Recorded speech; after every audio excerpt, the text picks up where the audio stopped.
Hi. 안녕하세요. 질문 있으면 물어봐도 돼요. 물어봐도 돼요. You may ask a question. Otherwise, I'm going to read some Korean history if you want to listen.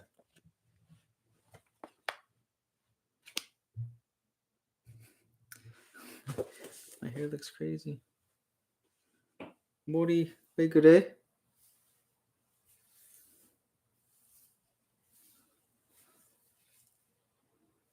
Okay. Perfect. 어쨌든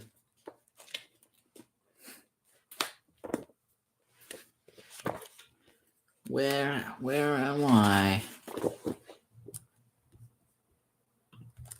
Hi. If you have a question, please ask it in the chat box. 질문 있으시면 여기에서 물어보세요.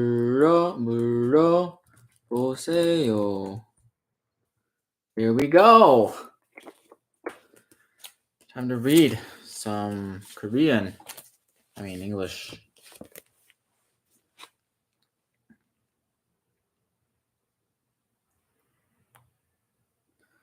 Religion and aristocratic culture.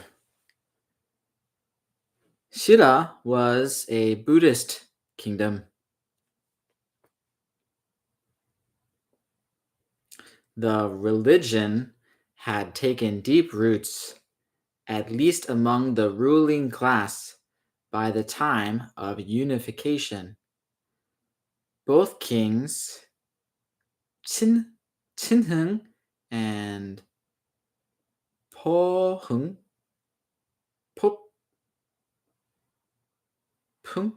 for example, abdicated late in their regions to be ordinated as monks. Originally from India, Buddhism eventually spread across most of Asia. Through Buddhism, Korea was linked to the wider world that included not only China and Japan, but the Buddhist lands in Central Asia, Southeast Asia, and India. A few Korean monks even journeyed to India in search of Buddhist teachings. Best known was Hitso, who described his pilgrimage to India in Wang O To. It doesn't say it in Korean. It has weird English letters for it. So sorry. If it was Korean, I could read it, but because it's in weird like romanization of English, it's harder. 오천축국 천. Record of a journey to the 5 Indian kingdoms. The basic teachings of Buddhism included the ideas that the world was full of suffering and that this suffering was the result of karma or deeds done in this or past lives. The goal of Buddhism was to break the cycle of birth and rebirth and achieve nirvana, a state of non-existence that was free from suffering. The forms of Buddhism that reached Korea had undergone considerable change from the original teachings that had emphasized moderation and avoidance of excessive attachment to worldly affairs.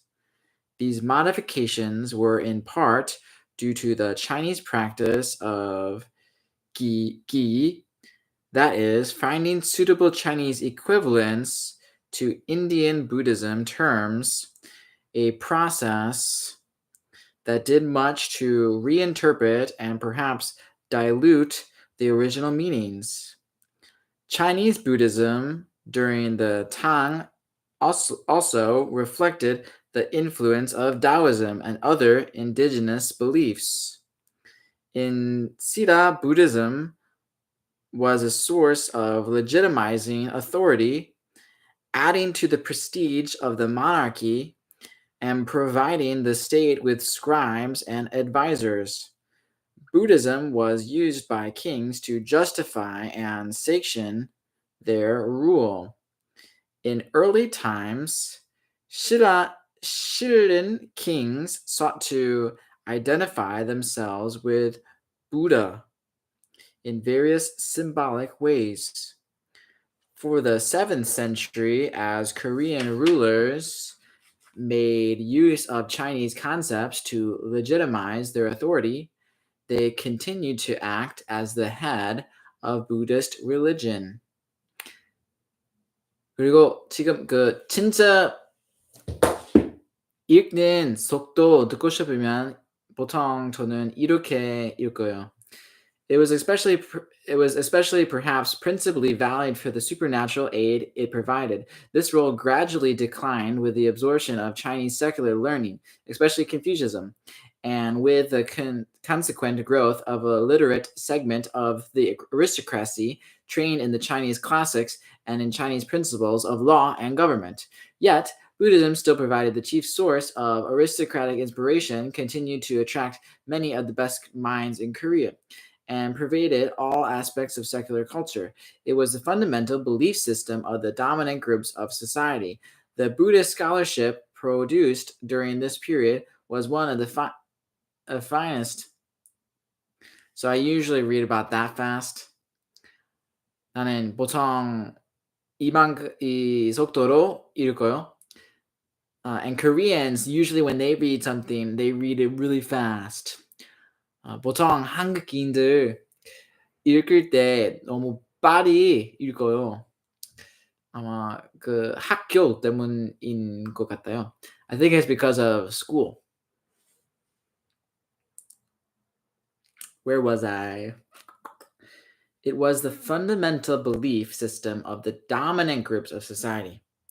The Buddhist scholarship produced during this period was one of the finest outpourings of intellectual creativity in Korean history. Tang Buddhism was characterized by its division into many doctrinal sects. Most were named after a particular sutra that was regarded by the sect as the embodiment of the true essence of Buddhist teachings. Korean Buddhism inherited this multiplicity of doctrines and the focus on certain sutras from Tang. It also shared, if not inherited, the Chinese practice of doctrinal tolerance and the absence of sectarian strife, as well as tendency towards syncretism. Sects tended to borrow from one another so that distinctions between them gradually became blurred. One of the most important sects was Hwaum, named for the Avtamaka Sutra, and sect tried to incorporate. This is going to be some hard English for you. This English is hard for me, and it has lots of sprinkled in Korean words, which I probably can't pronounce perfectly because they're not written in Korean. Otherwise, I could pronounce them closer to perfection. Maybe I'll read a little bit of Korean, and you can see how good my Korean reading is.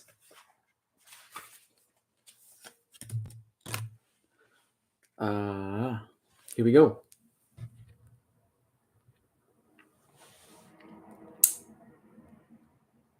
좀 바퀴 같은 기분.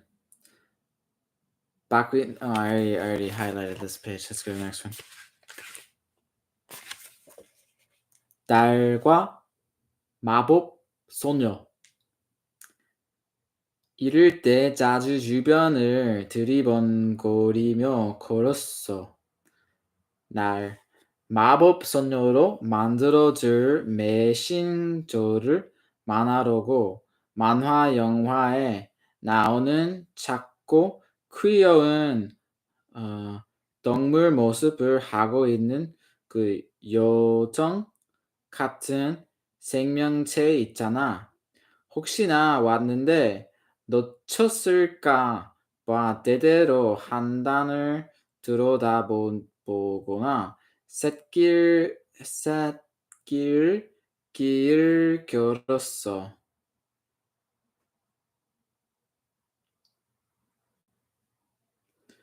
커다란 달이라도 뜬 밤이면 넓지도 않은 아파트 단지를 몇 바퀴나 소성였는지 몰라 터질 것 같은 가슴을 안고 기다렸을 분명 귓가에 이런 목소리가 들어올 거라고 믿으며 안녕? 넌 세계를 어둠으로부터 구해낼 마법 소녀야. 나와 함께 가지 않을래? Wow, that took me a long time to read that. I'm waiting to see if anyone comes and asks me a question. I'm waiting to see if anyone comes to ask me a question.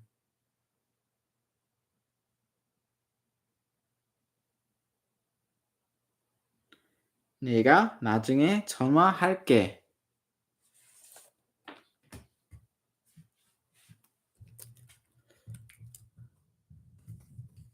Random question.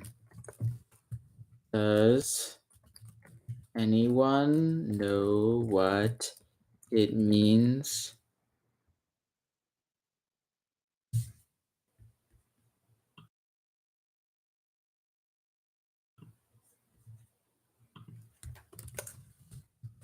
Cut the what it means to the cheese? Question mark.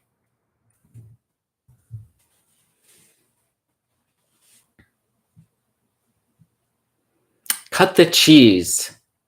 What does cut the cheese mean? Like, for example, I'm sorry, I cut the cheese. Or, ew, did you cut the cheese? Yucky. Maybe by this you can get a hint. Ooh, it's so smelly, yucky. So you kind of like stop anything from going in your nostrils. You have to stop it because so then all the particles that cause the bad smell they go in your mouth instead of your nose. Oh no. Okay, the meaning of cut your cheese is quite hilarious. Another word for really funny. Cut the cheese means, get this, to fart. I bet you weren't thinking that, were you? You were thinking delicious cheese, but instead you got smelly air from your bottom. That's what it means to cut the cheese, everyone. I hope somebody comes and I get to explain it again. Yay! Let me just randomly go through meanings of idioms I have in my phone. English expressions.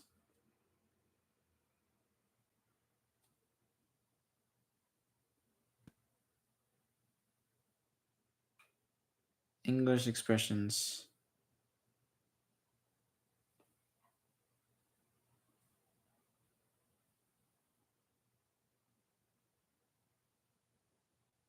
Aha. Okay, everybody. Here we go. Where'd they go? English phrases. Here we go. All right, so we got a lot of phrases here. I'm going to start from the bottom. My bread and butter. This is my bread and butter. It means it's something very easy for you that you've done it so many times that compared to other people, you excel very well at doing this thing. Like, this is my bread and butter. This is what I am used to, so I can do it very well. That's kind of what it means.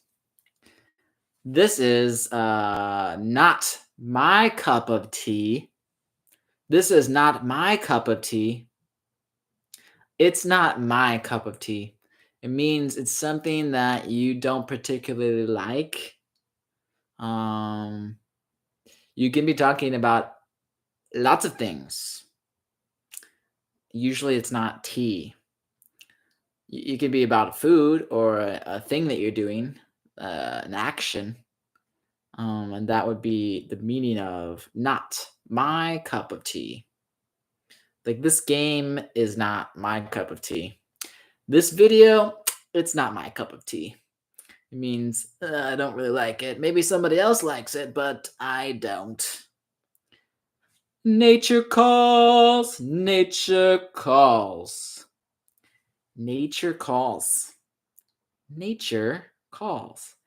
Nature calls means you have to go to the bathroom. That's what it means. It's like,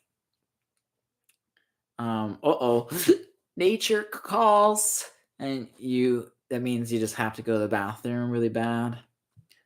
I don't know why nature, maybe, I don't know, it's like a natural thing to have to go to the bathroom or something. I got mopped. Mopped. This is an interesting phrase. Usually I think it's mostly said in sports when you lose very badly because the other team keeps scoring and scoring and scoring, and you basically don't score anything at all. You can say, I got mopped. I don't know why. Mopped. It's dirty water on the ground. I think it's like you are the mop and you were just used to clean the ground. Or I don't know. Something like that. Leg of the journey. Leg of the journey. This is the longest leg of the journey. You could probably guess what it means. It just means part of the journey, part of the adventure you're on, whatever you're doing. If you're going to Busan by car, maybe there's a certain road that's very, very long, or part of the road with no bathroom breaks. You can say, this is the longest leg of the journey. All right. Money to burn a hole in your pocket. Man, I got some money burning a hole in my pocket. Means you got some money and you really want to spend it. You don't want to wait. You want to spend it right now. It's gotta, or somebody else has money, like some kid. You give them money and they just gotta spend it. Gotta spend it. Where can I spend this money? I gotta do it right now, not later, right now. That means you got money burning a hole in your pocket. Flapjacks. That means pancakes. Flapjacks, pancakes. Pretty easy. Don't hold a candle to. So imagine someone is great at something. Their skill is compared to the sun or some very bright light. You are a candle, or even less than a candle compared to how great they are. So it's a phrase, I can't hold a candle to them, that person. I don't actually use this phrase that much, so I don't exactly know maybe exactly how it's used. Usually it's like, you can't hold a candle to them. Like, you're going to be nothing compared to them. They're so good. Well, that came out of the blue. Out of the blue means came very randomly, out of nowhere, out of the blue. So like someone's talking Then all of a sudden they just switch the subject. Like, they're talking about their college years and like, yeah, one time I was in college and I was doing this and that. And they're like, by the way, later, do you want to watch Doctor Strange with me? Wow, that was out of the blue. Some random question there. Sweet tooth. Oh, sweet tooth. I have a sweet tooth. Does that mean your tooth is sweet? It's so sweet, this one tooth. Oh. No, it means you like to eat sweet things. Maybe one tooth, it really wants that sweet flavor. So just imagine, I have a sweet tooth. One tooth, it really wants sweet things. So I have to eat ice cream, chocolate, candy, a variety of other sugar-filled things. Yes, that would be, I have a sweet tooth. I mean, you can also say, do you have a sweet tooth? I think you have a sweet tooth. There are so many ways to use this expression like other ones. Get skunked. Get skunked basically is the kind of the same thing as I got mopped. Get skunked basically means you scored 0 points in the game. 0.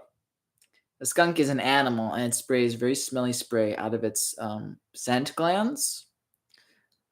Got skunked means you basically didn't score any points at all. You didn't score any points. But the other team scored a lot of points. Okay.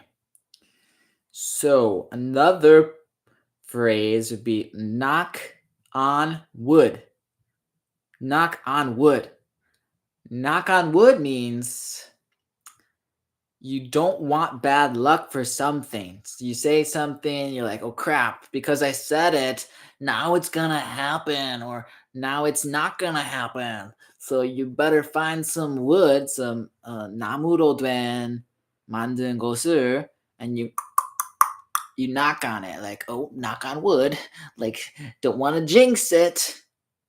All right, it's already been 22 minutes, and so far no one has come to my live stream. Why? Where are you, my fellow people of the world? 한국인들 어디 있어요?